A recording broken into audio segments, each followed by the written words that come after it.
এই গল্পটা আমাকে মেইল করে পাঠিয়েছেন একজন নিয়মিত শ্রোতা। তিনি লিখেছেন, এই ঘটনাটা তার নিজের নয়, তার মামার সঙ্গে ঘটেছে। কিন্তু বিশ্বাস করুন, এই ঘটনাটা শোনার পর আপনি কখনোই চাইবেন না নির্জন মন্দিরে একা যেতে। হ্যাঁ, আজকের যে ঘটনাটা রয়েছে সেই ঘটনাটা আপনি চাইলে শুনতে পারেন কানে ইয়ারফোন লাগিয়ে। নিজেকে ঘটনাটার সঙ্গে জড়িয়ে ফেলুন।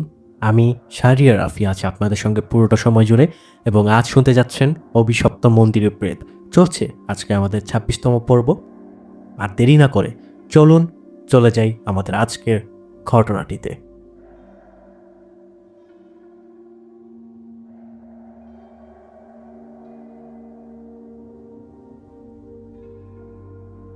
ঘটনাটি প্রায় ৭ বছর আগের। তার মামা তখন অফিসের কাজের ফাঁকে কয়েকদিনের জন্য শ্রীলঙ্কা ঘুরতে গিয়েছিলেন। শ্রীলঙ্কা বেশ জনপ্রিয় একটা কান্ট্রি বলতে পারেন আমাদের সাউথ এশিয়াতে। কি নেই সেখানে?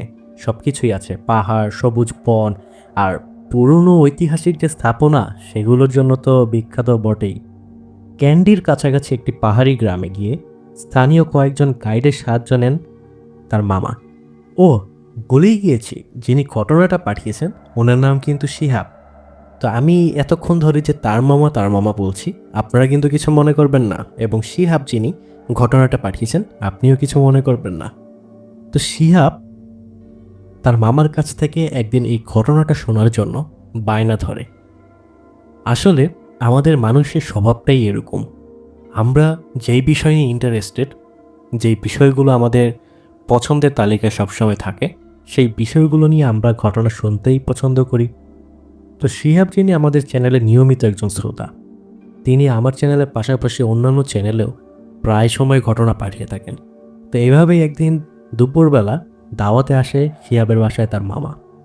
তখন খাওয়া দাওয়া শেষে মামার সাথে যখন বসে গল্প করছিলেন, তখন হঠাৎ করে মামাকে জিজ্ঞেস করে ফেলেন যে, মামা আপনি তো প্রায়ই অনেক জায়গায় ঘুরতে যান, কখনো দেশে কখনো বা দেশের বাহিরে, কিছু কি কখনো ফেস করেছেন? তো তখন মামা বলে যে, কিছু বলতে, ঝামেলা তো সেগুলো তো ফেস করি। তো তখন শিহাব বলল যে, না মানে এরকম কোনো কিছু, ধরেন ভৌতিক টাইপের ভয়ানক কোনো ঘটনা কিছু দেখেছেন বা ঘটেছে আপনার সাথে, বা অন্য কিছু হতে পারে। তো তখন তার মামা বললে যে, হ্যাঁ এগুলো তো প্রায়ই দেখা হয়ে থাকে, তবে আজ থেকে অনেক বছর আগে আমার সাথে শ্রীলঙ্কাতে যে ঘটনাটা ঘটেছিল সেটা বলতে পারবো যে সাধারণ কোনো ঘটনা আসলে নয়। তো যেটা হয়, শ্রীলঙ্কার উদ্দেশ্যে রওনা দিই। যাওয়ার পর সেখানে হচ্ছে পাহাড়ে আমার অনেক ঘোরার ইচ্ছা ছিল। তো তখন আমি যে জিনিসটা করি, আমি আশপাশেই হচ্ছে একটা হোটেল বুক করি, এবং হোটেলে আমি ওঠার পর কিছুদিন আশপাশে আমি ঘুরে বেড়াই।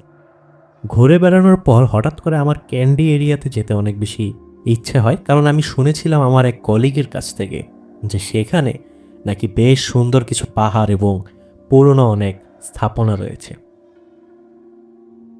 শহরের বাইরে একটু ভেতরে পাহাড়ের মধ্যে একটা খুব পুরনো মন্দির আছে। এখন আর কেউ সেখানে তেমন একটা যায় না, কারণ অনেকেই বলে যে স্থানটা নাকি অভিশপ্ত। প্রথমে তিনি এইসব কথাকে শুধু স্থানীয়দের কুসংস্কার ভেবেই উপেক্ষা করে দিতেন, বরং পুরনো মন্দির দেখার আগ্রহটা কিন্তু একটু বেশি থাকে, কারণ এগুলো খুবই হিস্টোরিক্যাল হয়ে থাকে। তো দুপুরবেলা লাঞ্চ করার পর এই ৩টে সাড়ে ৩টার দিকে তিনি একটা ব্যাগ নিয়ে এবং হাতে ক্যামেরা নিয়ে মন্দিরের উদ্দেশ্যে বের হয়ে যান।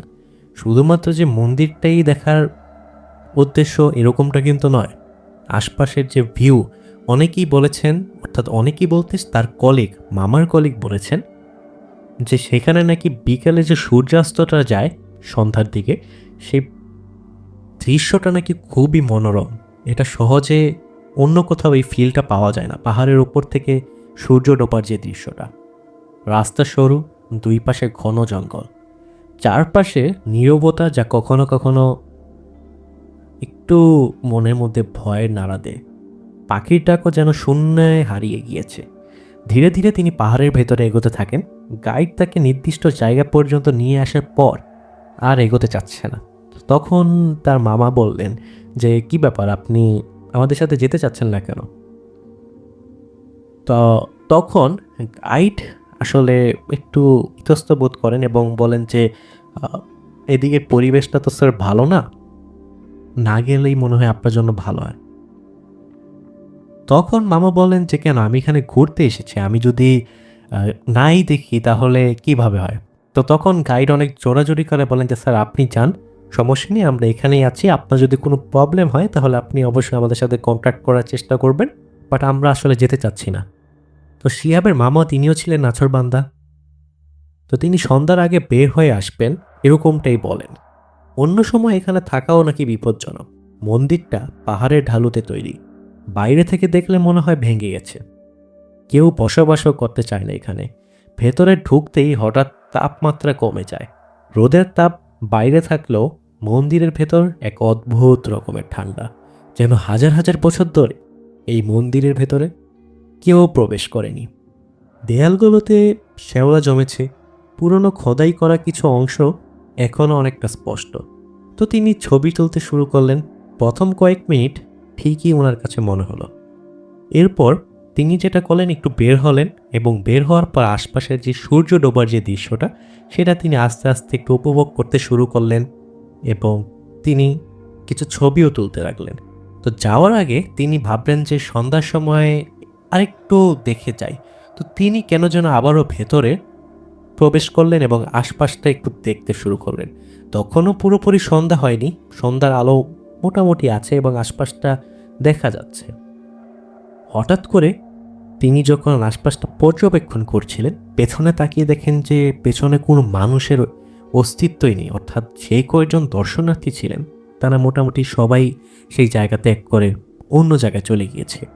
তিনি বুঝতে পারলেন যে এখানে তিনি এখন একমাত্র একাই, কিন্তু সেই অনুভূতি যেন কেউ ঘন জঙ্গলের মধ্যে দাঁড়িয়ে তাকিয়ে আছে আর দৃঢ় দৃষ্টিতে ওনাকে দেখে যাচ্ছে। মন্দিরের ভেতরে একটি ছোট কক্ষ, সেখানে একটি ভাঙ্গা মূর্তি পড়ে আছে, মুখের অংশ ক্ষতবিক্ষত, কিন্তু চোখের জায়গা যেন আজও জীবন্ত। অদ্ভুতভাবে মনে হয় চোখ তার দিকে তাকিয়ে আছে। ঠিক তখনই হালকা হালকা কণ্ঠে ভেসে আসে তার কানে ফিসফিস শব্দ। ধীরে ধীরে সেই শব্দ পেছন থেকে আসতে শুরু করলো মনে হচ্ছে। মেঝের কাঁপন, ধোঁয়াটে আলো আর সেই নীরবতার মধ্যে কোনো এক অদৃশ্য উপস্থিতি যেন তার চারপাশে ঘুরে বেড়াচ্ছে। তিনি দ্রুত ক্যামেরা হাতে নিয়েই আশপাশে তাকানো শুরু করলেন, কিন্তু দেখলেন যে কিছুই তো নেই। মন্দিরের ভেতর থেকে বের হতে গেলেই লক্ষ্য করলেন ভেতরে ঢোকার পথটা যেন পরিবর্তিত। যে রাস্তায় তিনি ঢুকেছিলেন সেই রাস্তাটা এখন অন্ধকার, সংকীর্ণ এবং অদ্ভুতভাবে এক মায়াবী রাস্তা মনে হচ্ছিল ওনার কাছে। প্রতিটি ধাপে ধাপে চলার সঙ্গে সঙ্গে মনে হচ্ছিল কেউ তার পেছন থেকে অনুসরণ করছে। পাহাড়ের নিচে ফিরে আসার পরও যেন ভয়টা তার থামছিল না। ঠিক তখনই মনে হলো যে গা ঘেঁষে কোনো একটা কিছু চলে গেল এবং পিছনে ফিরে তাকাতে দেখলেন যে একটা মানুষের অবয়ব হেঁটে যাচ্ছে জঙ্গলের ঠিক মাঝখান দিয়ে। তিনি অন্ধকারে মনে করছিলেন একবার চোখের ভুল, কিন্তু ভালো করে যখন জিনিসটাকে পর্যবেক্ষণ করলেন তখন তিনি বুঝতে পারলেন যে না, এটি কোনো মানুষের অবয়ব নয় বা মানুষের কোনো উপস্থিতি নয়, এটা একটা ছায়া। তিনি হোটেলে পৌঁছে যান এবং তাড়াতাড়ি করে, অর্থাৎ তাড়াতাড়িভাবে তিনি সেখানে পৌঁছান, অর্থাৎ ওনার যে হোটেলটা, সেখানে যাওয়ার পর তিনি ভালো মতো চোখে মুখে পানি দেন এবং রাত্রিবেলা কেন যেন ওনার ঘুম আসছিল না। বারবার সেই দৃশ্যগুলো, সে ফিসফিস শব্দ এবং অদৃশ্য যে ছায়াটা, সেটার কথা মনে পড়ছিল। এবং মাঝরাতে তিনি যখন ঘুমিয়ে যান, হঠাৎ করে ওনার কাছে মনে হয় যে কেউ যেন গলার মধ্যে চাপ দিয়ে ধরেছে এবং আচমকা ওনার ঘুমটা ভেঙে যায়। ঘুম থেকে ওঠার পর তিনি মনে করেন যে এটা একটা স্বপ্ন ছিল। তো তিনি বাথরুমে গিয়ে ওনার যেই প্রাকৃতিক ডাকের যে সাড়া দেওয়ার যে ব্যাপারটা সেটি সম্পূর্ণ করতে থাকেন। হঠাৎ করে আয়নার দিকে তাকাতে ওনার কাছে মনে হলো যে গলার মধ্যে কিছু একটা আঙ্গুলের লাল ছাপ। মনে হচ্ছিল যে এখনই কেউ একজন গলাতে চাপ দিয়ে গিয়েছে। তো এরকম একটা ঘটনা ওনার সাথে ঘটে শ্রীলঙ্কাতে, এবং এই ঘটনাটাই বলেন শিহাবের মামা তাকে, এবং জানান যে এরকম নাকি ওনার ট্রাভেল হিস্ট্রিতে অসংখ্য সুপার ন্যাচারাল ঘটনা ওনার সঙ্গে ঘটেছে, যেগুলো তিনি বলেছেন যে যদি আমরা এই ঘটনাটা সিলেক্ট করি তাহলে তিনি আরও ঘটনা পাঠাবেন। তো জানি না আপনাদের কাছে ঘটনাটা কীরকম লেগেছে। এবং আরেকটা কথা ছোট্ট করে আপনাদেরকে বলতে চাই, আমি একজন প্রফেশনাল ভয়েস আর্টিস্ট নই। আমি শখের বসে এ ধরনের যে স্টোরিগুলো সেগুলো আমি আমার ইউটিউব প্ল্যাটফর্মটিতে শেয়ার করি, এবং প্রতিনিয়ত চেষ্টা করি আমার যে ভিডিওটা রয়েছে, আমার যে থাম্বনেলটা রয়েছে, আমার যে ভয়েস টেক্সচার বা কোয়ালিটিটা রয়েছে, আমি সেটাতে ইমপ্রুভমেন্ট কীভাবে করব। তো একটা ঘটনা পড়ার সময় আর একটা ঘটনা ইমেজিন করে, অর্থাৎ ধরুন আমি একটা ঘটনা কিছুক্ষণ আগে পড়েছি এবং আমি এখন আপনাদেরকে নিজের মতো করে বলছি, দুইটার মধ্যে কিন্তু বেশ পার্থক্য। এবং এই দুইটা জিনিস আমি বেশ কয়েকদিন ধরে ইউটিউব জার্নিতে করে আসছি, এবং আমি যেটা দেখলাম যে নিজের মতো করে যদি বলতে যাই তাহলে একটা এপিসোড অনেক বেশি বড় হয়ে যায় এবং বাড়তি অনেক কথা কিন্তু অ্যাড হয়, এবং শুনতেও কিন্তু খুব বেশি একটা ইন্টারেস্টিং লাগে না। তাই আমি এখন থেকে যেটা করি, যিনি আপনারা ঘটনা পাঠিয়েছেন যদি অডিও হয় তাহলে তো অন্য হিসাব, কিন্তু যদি ঘটনা লিখে পাঠিয়ে থাকেন তাহলে আমি সেই যে মেইলটা রয়েছে বা যেই টেক্সটটা রয়েছে সেটা আমি পড়ি। অনেক সময় দেখা যায় স্পেলিং মিস্টেকও থাকে, যেমনটা এখানেও ছিল। আশা করি শিহাব ভাই যিনি পাঠিয়েছেন ঘটনাটা, ওনার নেক্সট টাইম থেকে উনি চেষ্টা করবেন স্পেলিংয়ে, যদিও এত বড় ঘটনা লিখতে গেলে একটু স্পেলিং মিস্টেক হতেই পারে, বাট আমি আশা করি আপনারাও যদি ঘটনা পাঠান একটু খেয়াল রাখবেন, কারণ দেখা যায় যে পড়তে গেলে অনেক জায়গায় আটকে যাওয়া লাগে। তো এভাবে যদি আপনিও ঘটনা পাঠাতে চান আমার প্রিয় বন্ধু, তাহলে আপনি যেটা করতে পারেন, আমাদের মেইল অ্যাড্রেসটি রয়েছে ডেসক্রিপশন কিংবা পিন কমেন্টে থাকবে realshahriarrafi@gmail.com। নাম্বারটি হচ্ছে 01568515811। এই নম্বরটিতে বা এই ইমেলটিতে আপনি আপনার ঘটনাটা রেকর্ড করে কিংবা মেইলের মাধ্যমে লিখে আপনি পাঠিয়ে দিতে পারেন। ততক্ষণ পর্যন্ত আমরা আছিলাম আপনাদের সাথে এবং থাকবো নেক্সট ভিডিওতে আশা করি, এবং আমাদের সাথেই আপনারা থাকবেন। আজকে এই পর্যন্তই, আশা করি দেখা হবে নতুন কোনো একটা এপিসোড। তখন পর্যন্ত ভালো থাকুন, সুস্থ থাকুন নিরাপদে।